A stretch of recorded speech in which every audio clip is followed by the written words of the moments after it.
Muito bom sábado a todos e a todas. E bom ano. Pela graça de Deus podemos estar aqui para mais um ano, com vida, com saúde e na certeza de que temos a presença de Deus na nossa vida. E é uma alegria podermos estar aqui no primeiro sábado do ano, todos juntos. E não só estamos no primeiro sábado, mas como é o primeiro ano, é o primeiro sábado do ano, melhor dizendo, também é o primeiro sábado do quê? Do novo trimestre, não é verdade? Naturalmente, é uma verdade de lá para Alice. E, portanto, começamos um novo trimestre, um novo tema. Tivemos a oportunidade de, na semana passada, concluir o estudo sobre a missão de Deus para nós, a missão de Deus para a sua igreja. E esta semana começamos com um novo trimestre, agora isto não se chama trimessário, é Manual de Estudo da Escola Sabatina, com o qual vamos passar os próximos 3 meses. E eu devo dizer-vos que fiquei muito alegre, muito feliz com aquilo que é o tema desta lição. É um tema que já estudámos aqui há alguns anos, eu lembro-me, não sei, talvez há 20 anos, mas agora voltámos a ele outra vez. É sobre o quê? Salmos. Isto vai ser uma conversa, quem quiser participar, por favor, coloque a mão no ar e o Tiago gentilmente irá ter convosco. Mas o livro de Salmos é um livro muito particular e muito interessante. Mas antes de passarmos ao livro de Salmos, eu gostava de referir que há um outro motivo pelo qual eu fiquei muito contente. É que o Manual de Estudo da Escola Sabatina deste trimestre foi dirigido por uma senhora. Foi escrito por uma mulher. Dragoslava Santrac, acho que é assim que dizem na Sérvia. Ela é de origem sérvia, é uma teóloga, que fez o seu doutoramento na Universidade de Andrews, é alguém que trabalha na Conferência Geral, trabalha para o Departamento de Estatísticas e como é que se chama? E arquivo histórico da Conferência Geral. A semana passada, no sermão, eu referi uma estatística que foi feita sobre as pessoas que saem da igreja. Foi este departamento que fez essa estatística. Mas ela é especializada exatamente no Velho Testamento e, mais do que no Velho Testamento, no livro de Salmos. E no novo comentário bíblico que saiu recentemente, ela foi a pessoa que escreveu a segunda parte do comentário bíblico sobre o livro de Salmos. Portanto, do Salmo 75 ao Salmo 150. Portanto, é alguém que está muito familiarizado com o livro de Salmos e, para além de ser senhora, é europeia. E isso também tem alguma ligação connosco e faz-nos pensar que na Europa temos muito bons teólogos. E, particularmente, já agora mais uma à parte, eu tenho a oportunidade de trabalhar com 2 divisões da nossa igreja. A nossa divisão, que é a inter-europeia, e a trans-europeia, que é a outra divisão da Europa. E a Sérvia faz parte desta divisão. A principal universidade desta divisão é a Universidade de Newbold, em Inglaterra, e uma grande parte dos teólogos e dos professores da Universidade de Newbold vêm da Sérvia e vêm da Croácia. Pessoas, sobretudo, mais ou menos da minha geração. Isto porquê? Porque estes países estiveram durante muito tempo debaixo de um regime comunista. O regime do general Tito. E durante a Guerra da Jugoslávia, aqueles que são mais velhos dever-se-ão lembrar, este regime caiu e depois houve uma libertação para as pessoas puderam ter liberdade, acesso a tudo, inclusivamente às Sagradas Escrituras. E nessa altura houve um grande reavivamento, também na Igreja, e houve um grande interesse por estudar as Sagradas Escrituras. Então, há muitos teólogos da minha geração que vêm desta área, do globo. Muitos deles estão por cá na Europa, mas também muitos estão nos Estados Unidos, como é o caso desta irmã que escreveu o trimensário deste trimestre. De maneira que é alguém que sabe muito sobre o livro de Salmos, é alguém muito interessado e é alguém que certamente nos vai inspirar ao longo desta jornada e desta caminhada que vamos ter durante os próximos 3 meses. É importante também que seja uma senhora a escrever o livro de Salmos, porque o livro de Salmos é um livro de emoções, de sentimentos. E sem desprimor para os senhores aqui presentes, e para mim também, as senhoras são sempre muito melhores neste aspecto do que nós. E, portanto, quando falamos de emoções, quando falamos de sentimentos, quando falamos de imagens, É muito bom que tenhamos uma senhora a partilhar connosco. Muito bem. Então, a lição desta semana é de certa forma, uma introdução ao livro dos Salmos. De onde é que vêm os Salmos, como é que eles foram formados, como é que eles foram criados. A páginas tantas, enquanto estava a estudar a lição desta semana, fez-me lembrar as minhas aulas de português na escola secundária. Falar sobre as rimas, sobre as figuras de estilo, sobre este tipo de coisas. Eu devo confessar que era o meu tema preferido nas aulas de português, era a poesia. Sempre foi alguém que gostei muito de poesia. Ainda hoje os meus autores preferidos da língua portuguesa são os poetas, Camões e Floribela Espanca, porque é algo... Eu tenho uma mente mais matemática e, portanto, as rimas, os emparelhamentos, o número de sílabas, tudo isso metia números, metia esquemas, metia lógica, e isso fazia sentido na minha cabeça e, portanto, eu sempre gostei muito de poesia e continuo a gostar. E os salmos são também um pouco assim. Têm esta métrica, têm... As palavras não significam apenas... Não. O objetivo das palavras que estão escritas não é apenas o seu significado, mas é também a cadência. É também a sonoridade. É também a semelhança entre palavras e palavras. É o que está escrito, mas é também aquilo que podemos imaginar que está para lá daquilo que está escrito. Estamos a falar de poesia, estamos a falar de hinos. Os salmos é como... Eu não tenho aqui, não comprei, peço desculpa ainda, não moro em Portugal, mas é como o Inário Adventista. É uma coleção de 150 hinos que foram compostos e que foram organizados e que estão organizados também um pouco como o nosso Inário, por temas do Salmo. Podemos ver isso na lição, está na lição de sexta-feira. Tinha o livro primeiro, que era os Salmos 1 a 41, o livro segundo, de 42 a 72, o terceiro, de 73 a 89, o quarto, de 90 a 106 e o quinto, de 107 a 150. Cada um deles com o seu tema específico.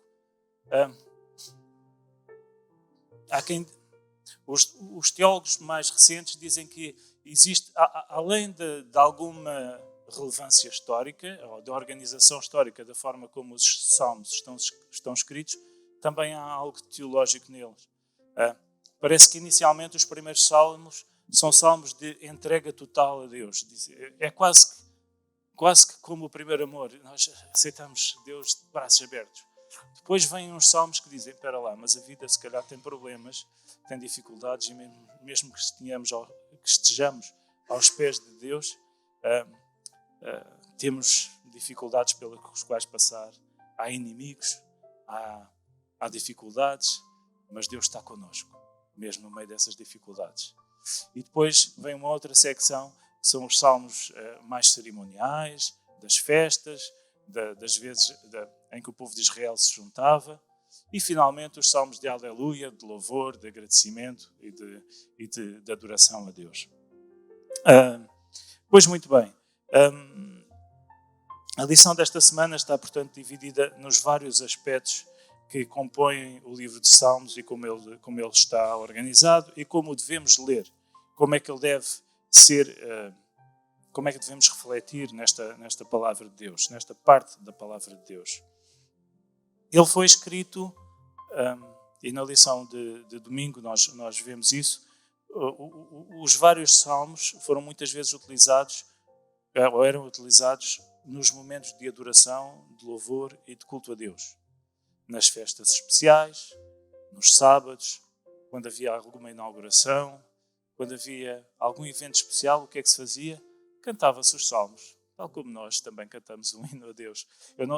Um hino a Deus todos os sábados, quando nós cantamos nas nossas casas, nos nossos cultos familiares, nos nossos momentos de pôr do sol. Era para isso que servia, tal como nós utilizamos hoje o nosso Inário Adventista. Eu não sei o que é que no final da Santa Ceia os discípulos e Jesus cantaram, mas provavelmente terá sido um salmo. Porque os vários autores do Novo Testamento várias vezes citaram e se referiram aos salmos quando queriam fazer algum ponto. E o próprio Jesus referiu os salmos, inclusivamente quando estava na cruz, ele citou o Salmo 22, Deus meu, por que me desamparaste?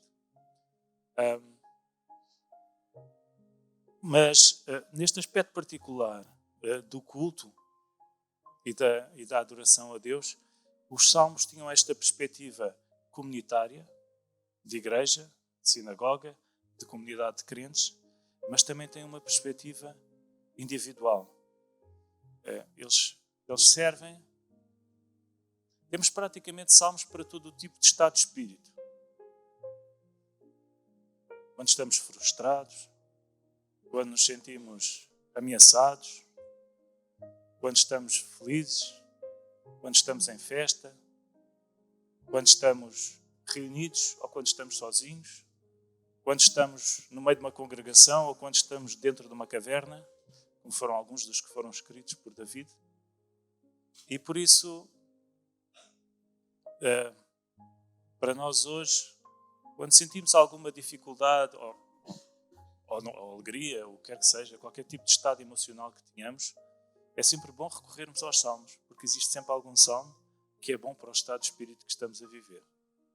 Se precisamos de ânimo, se precisamos de alegria, se precisamos de uma mais forte ligação com Deus. E no fundo é esse o propósito dos salmos. É esta ligação e é esta comunhão com Deus. Há uma forma, os irmãos não estão a participar muito agora, mas de certa forma também é propositado, porque depois todos vão participar, não se preocupem, que nós vamos ter uma parte prática depois desta parte mais teórica. Algo muito importante que devemos reter para o estudo dos salmos e para aquilo que vamos falar durante estes 3 meses é que os salmos foram escritos por homens, por inspiração divina, tal como todo o resto da Bíblia. Mas nos outros livros da Bíblia, nós muitas vezes vemos que é Deus a dirigir-se aos homens. No livro de Salmos, nós temos muitos textos que são os homens a dirigir-se a Deus. É uma conversa, é uma comunhão, é um relacionamento. É uma demonstração prática de que a divindade, Deus Criador, Redentor, Mantenedor, está disponível para que nós nos possamos aproximar dele como seres caídos, falhos, como seres pecadores e ter este acesso, esta ligação direta ao seu trono da graça. É um momento de reconciliação, de conexão, de comunhão. No fundo é isso que representam os salmos. E por isso, às vezes é um pouco perigoso fazer teologia ou tirar conclusões precipitadas sobre aquilo que lemos no livro de Salmos. Vamos aqui a 2 exemplos. O primeiro exemplo que eu gostava de referir, deixem-me vir aqui às minhas notas, está no Salmo 37, 25. Alguém quer ler, por favor? Salmo 37, 25.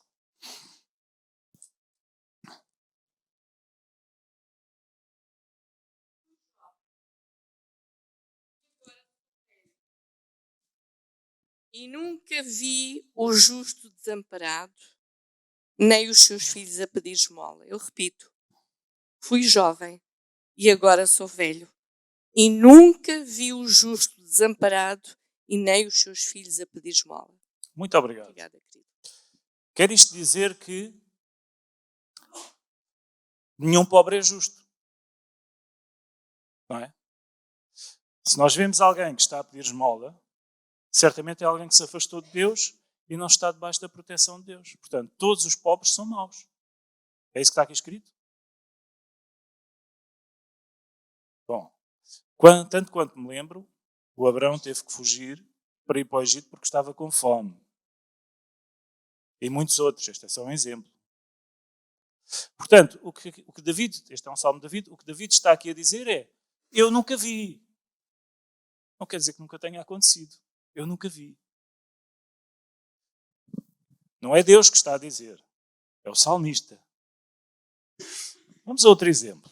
E este, não quero melindrar ninguém com ele, mas se calhar é importante referi-lo aqui. Salmos 91, 6 e 7.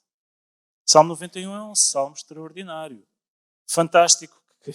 é dos preferidos da maior parte de nós. Vamos lá, alguém queira ler, por favor, Salmos 91, 6 e 7.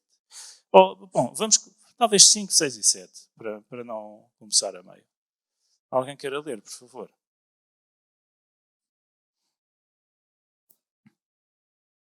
Não terás medo do terror de noite, nem na seta que voa de dia, nem da peste que anda na escuridão, nem da mortandade que assola ao meio-dia.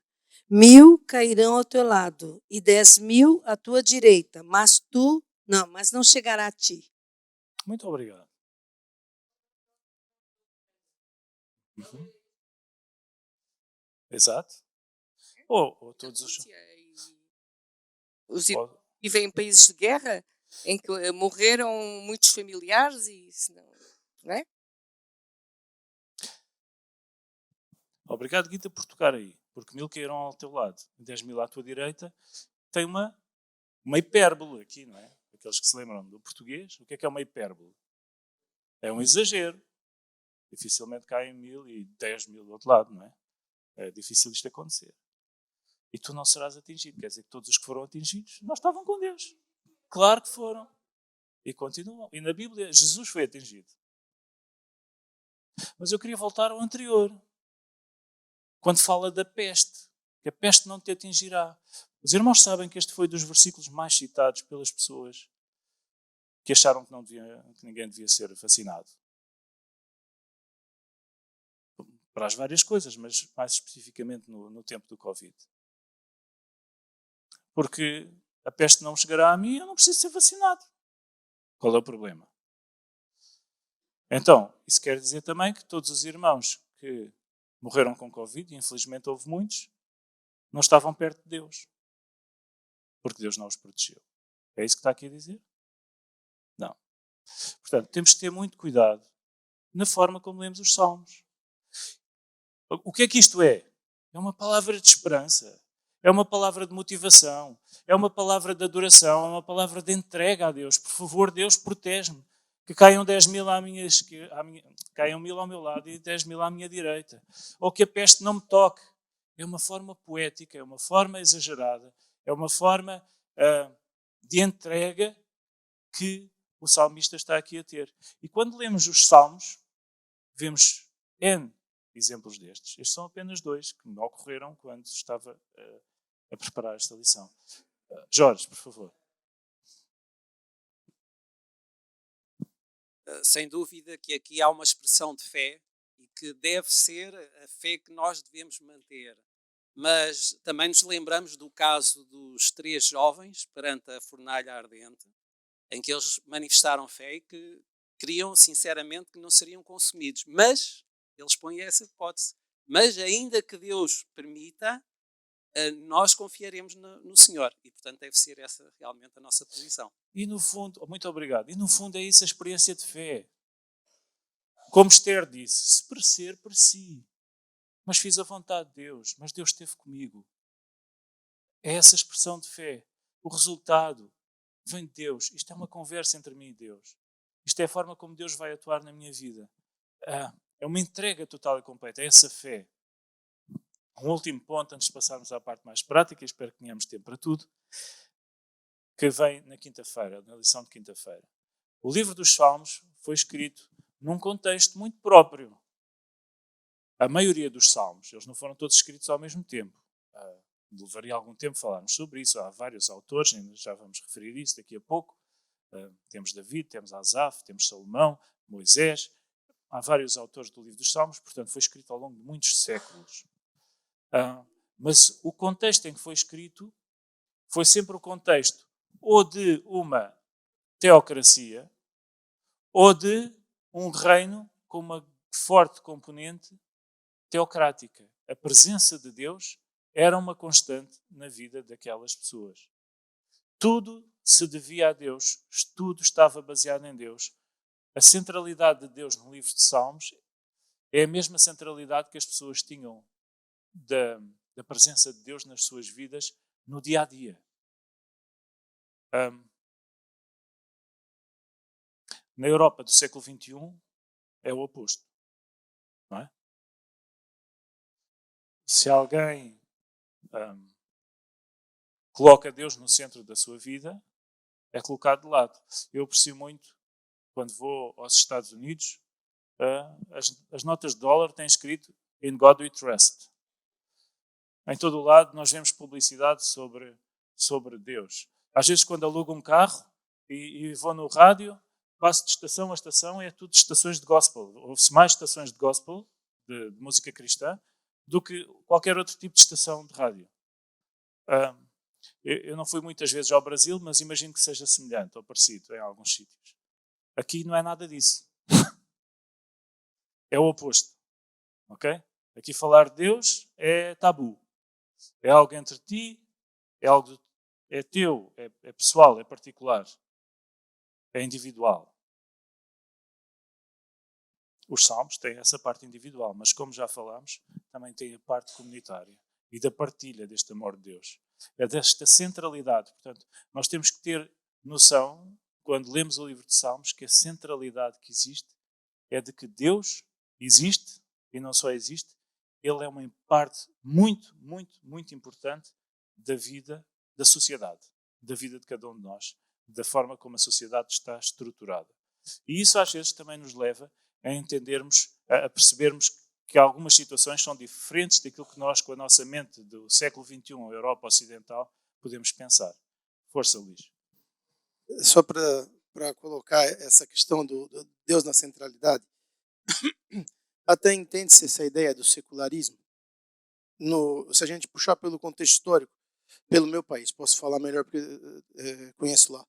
Nós tínhamos uma monarquia que foi colocada por força de Deus, né? Eram governos monárquicos, mas eleitos por Deus, né? Então, assim, quando você tem a quebra de uma monarquia, e aqui na Europa, pelo amor de Deus, o que se viu aqui de monarquias absolutistas colocadas por Deus também, e as barbaridades que aconteceram nesses governos, eu consigo entender um pouco dessa ideia do secularismo. O problema é que estão a puxar o secularismo agora pelo extremo. A gente caminha pelos dois extremos.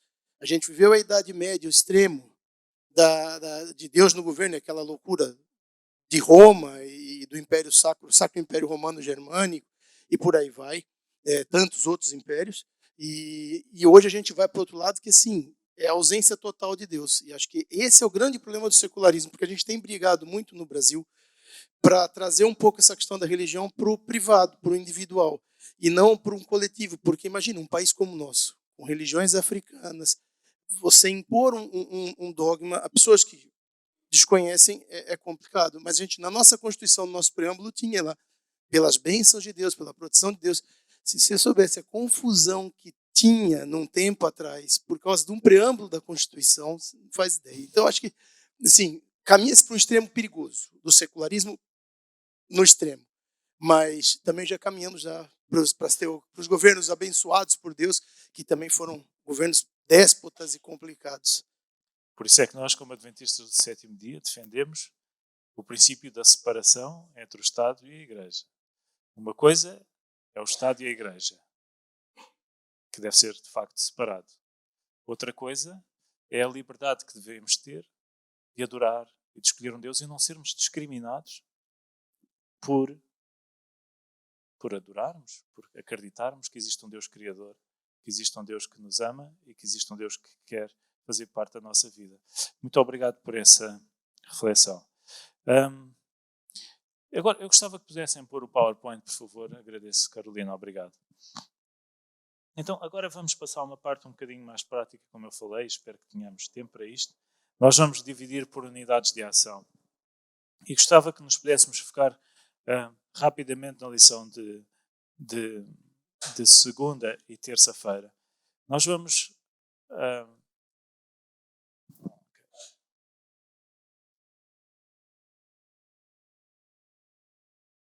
tenho que ligar, obrigado. Ok, aqui está. Eu gostava de pedir que cada uma das unidades de ação pudesse ler rapidamente, durante 5 minutos, os salmos que ali estão. Não é? A unidade de ação 1, o salmo 9, 1 a 5, a 2, a 25, 1 a 15, por aí afora até a unidade 9. Eu não preciso de dizer todos, cada um sabe qual é a sua unidade de ação. Por favor, possam abrir essas vossas Bíblias e depois vamos debater. Agora, o que é que eu gostava que pudéssemos fazer nas classes? Peço desculpa, eu estou muito ligado ainda.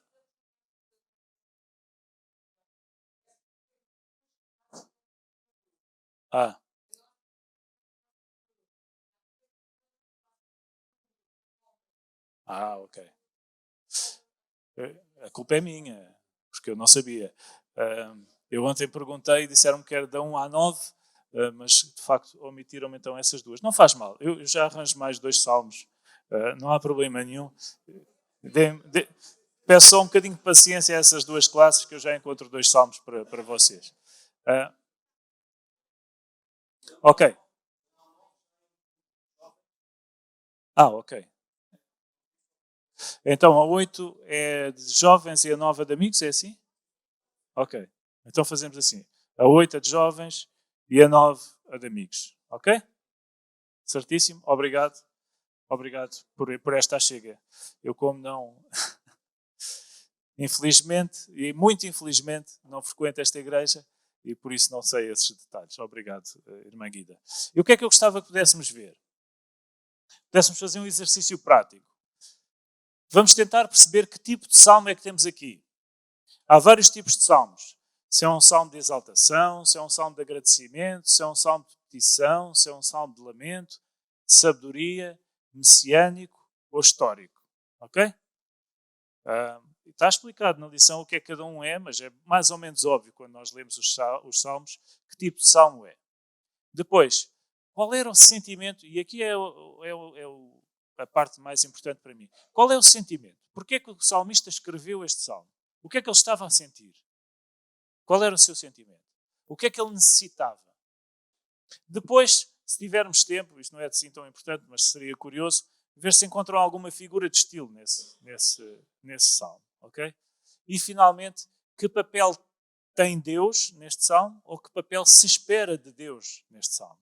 Ok? Pode ser? É rapidamente. Muito bem, muito bem. Agradeço a forma como todos juntos participamos. No fundo, a ideia era trazer um bocadinho à prática aquilo que estudamos durante esta semana e também preparar-nos para aquilo que vai ser o estudo durante o resto do trimestre. Daqui até ao fim de março vai ser um bocadinho assim. Olhar para os salmos e perceber o que está por trás, além, quem é que está a falar, que sentimentos é que estão ali, que necessidades, que papel tem Deus, que figuras de estilo ali estão. Provavelmente não vamos ter tempo para todas as unidades de ação, mas eu gostava de pedir a algumas que quisessem trazer o resumo daquilo que foi a resposta às perguntas para partilharmos uns com os outros. Não sei, posso pedir aqui, por exemplo, à classe dos jovens, alguém que queira partilhar, ler rapidamente o Salmo, são só 5 versículos, portanto, qual era o vosso? Vamos voltar aqui, era o 88, 1 a 7, não é? Versículo 1. Ó Eterno, Deus da minha salvação, dia e noite clamo a ti. 2. Chegue à tua presença a minha oração. Presta ouvido ao meu clamor. 3. Minha alma está saturada de desgraças. Minha vida está à beira das profundezas da morte. 4. Já sou contado entre os que baixam a sepultura. Sou como uma pessoa absolutamente alquebrada. 5. Sinto-me abandonado à minha própria sina, entre os mortos. Sou como os trucidados, que jazem na região dos mortos, dos quais já não te lembras, pois estão apartados de tua mão. 6. Tu me depositaste nas profundezas do fosso, nos lugares tenebrosos e abismais. 7. Sobre mim pesa a tua cólera, com todas as tuas grandes ondas do mar me afligeste. Obrigado. Um salmo cheio de esperança, não é verdade? Ora bem, então, que tipo de salmo é este? De lamento. De lamento. O que é que o salmista estava a sentir? Aflição. Aflição. O que é que ele necessitava? Nós debatemos um pouquinho sobre isso e chegamos à conclusão que não é apenas uma coisa, mas ele precisava de socorro e sentir a presença de Deus. Socorro e a presença de Deus. Muito bem. Alguma figura de estilo que estava para aí? Encontraram alguma? Hipérbole, Como? hipérbole, comparações. Comparações, sim, muitas comparações. Era isto, sim. fazia aquilo. Mais metáforas, porque nem sequer utilizam a palavra como, não é? Muito bem. E agora, que papel é que se espera de Deus? Ou que papel é que tem Deus aqui neste salmo? Presente, que o salmista sinta a presença dele, que ele socorra, se assim for possível. Muito bem, muito obrigado. Alguém se quer voluntariar para fazer o resumo do seu? Senão eu vou pedir, mas alguma unidade de ação queira fazer ali? A unidade de 3, será? 2. É o Salmo 25. Obrigado. Eu gostava muito que este tivesse sido referido, portanto, muito bem. Amigos e lhe perdoa os seus pecados. 1. De Davi. Ó Senhor Deus, a ti dirijo a minha oração. Meu Deus, eu confio em ti, salva-me da vergonha da derrota. Não deixes que os meus inimigos se alegrem com a minha desgraça. Os que confiam em ti não sofrerão a vergonha da derrota. Não serão derrotados os que sem motivo se revoltam contra ti. Ó Senhor, ensina-me os teus caminhos, faz com que eu os conheça bem. Ensina-me a viver de acordo com a tua verdade, pois tu és o meu Deus, o meu Salvador, eu sempre confio em ti. Maravilha. Salmo. Então, que tipo de salmo? O salmista sentia medo, com certeza estaria numa batalha. Tinha os inimigos, não é verdade? Com os inimigos, e precisava de confiar em Deus, precisava que Deus o ajudasse a ganhar aquela batalha, para que ele não sofresse a derrota, para que os seus inimigos não se gloriassem nisso, não é? Da derrota de Davi. Depois, o que é que ele necessitava? Ele necessitava de ajuda. A figura de estilo é que não encontramos, não sei. Okay. Pois, este parece que é muito direto, não é? Parece aqui que não não há. encontramos Mas aqui uma não há figura de sempre, estilo, portanto, exatamente. sim, senhor. E depois, que papel é que se espera de Que papel é Deus? que ele esperava de Deus? Que Deus o ajudasse, com toda a certeza. Ele precisava mesmo de sentir ali que Deus estava ao lado dele e de ter essa confiança. Então, que tipo de salmo é? É um salmo de petição. Petição. Sim. Exatamente. É um salmo de súplica. Sim. Eu estou aflito, eu tenho medo, preciso de ti, Deus. Liberta-me. É um salmo maravilhoso, este salmo 25. Aliás, estes salmos 23, 24, 25 são todos fantásticos. Ainda temos tempo para mais uma unidade de ação que queira partilhar, por favor. Temos aqui a unidade, eu não sei os números, 5, ok. 5 é Salmo 75, é um salmo inteiro. É um salmo com... Peço desculpa, fechei a Bíblia aí. Agora.